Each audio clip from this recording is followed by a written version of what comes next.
You ever notice how fear has a way of making itself look bigger than it actually is? Like it'll whisper all these worst case scenarios in your ear, make you second guess everything. And before you know it, you're stuck, too afraid to move forward, too afraid to fail.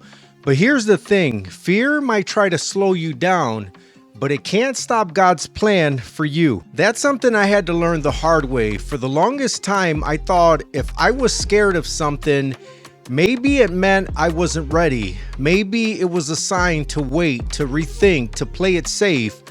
But then I realized fear isn't always a warning. Sometimes it's just a distraction.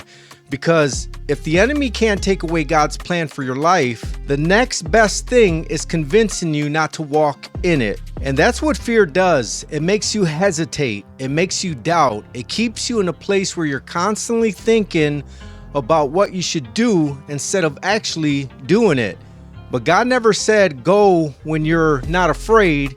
He just said go and trust that he's got you. Look at the people in the Bible. None of them were fearless. Moses, he was scared to speak. Gideon, he doubted himself. Even Joshua, who was literally told to lead God's people into the promised land, had to be reminded over and over, be strong and courageous. Do not be afraid. Why? Because God already knew fear would try to stop him. But here's what I've learned. Fear loses its power when you move anyway. When you say, yeah, I feel afraid, but I trust God more than I trust my fear. That's when things started shifting.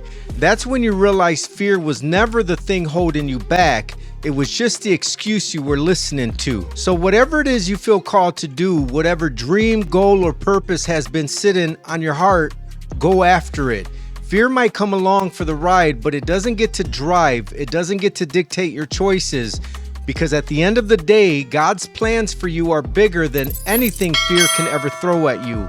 And nothing, not doubt, not anxiety, not even your own hesitation can stop what he already set in motion.